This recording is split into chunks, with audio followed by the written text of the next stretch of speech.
If a little boy is a devil's costume comes to your door tonight, don't answer. This happened last Halloween and I wasn't planning on talking about it again. But with tonight being Halloween, people need to know.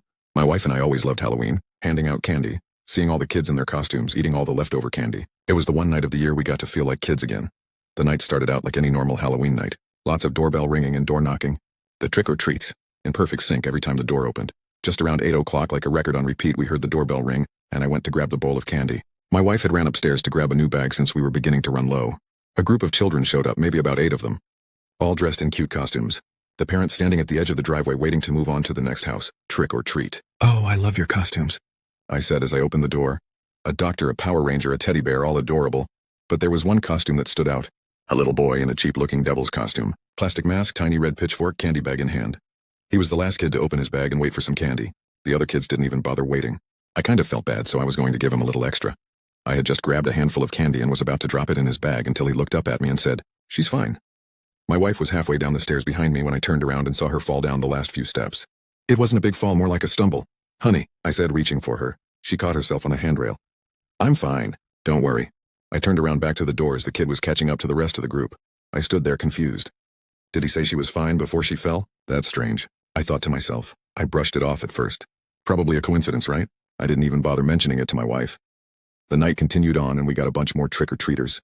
Same routine, trick-or-treat. Candy, smiles, all the normal Halloween activities. Around 09:45, the doorbell rang. I figured this had to be wrapping up. I told myself this was going to be the last group I gave out candy to. When I opened the door, it was just 3 kids.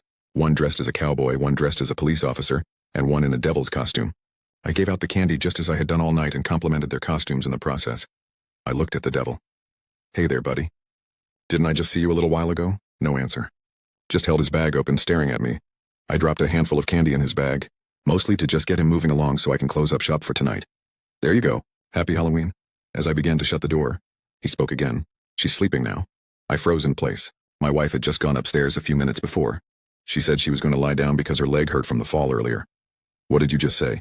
I asked, but the boy was already walking away, disappearing into the dark. I closed the door and turned off the porch light. Done for the night. I went upstairs to check on my wife.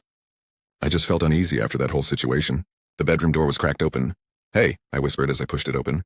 "You awake?" Silence, honey, no reaction. I stepped closer. My eyes finally adjusted to the dark room. I could see the slow rise and fall of her chest. She was fine. She was probably just exhausted from the day. I loosened up and shook it off and headed back downstairs to lock the rest of the house up. When I got downstairs, I realized how tired I was. I needed a reset before I started cleaning up. I took a seat on the couch to rest. I must have drifted off to sleep on the couch because I was woken up to the sound of knocks on my door. Startled and with my vision blurry, I took a look at the clock. 11:37, what the hell? I murmured to myself. I made my way towards the door and peeked out the window before opening. Nobody was there. The motion light was on, but no body was there. I kept looking out the window for a while just to make sure. I thought maybe I imagined it. Maybe I dreamt it. I didn't have an answer. I made sure the door was still locked and turned around to make my way up the stairs. As soon as my foot hit the first step, I heard again. Another knock, this time louder. Now I was concerned. Now I knew I wasn't dreaming. I heard the knock plain as day. I reached for the door and yanked it open in hopes I would catch whoever was knocking in the act. Nothing. Just a cold breeze brushing past me. I had a shiver. From the cold breeze or the situation at hand, I wasn't sure.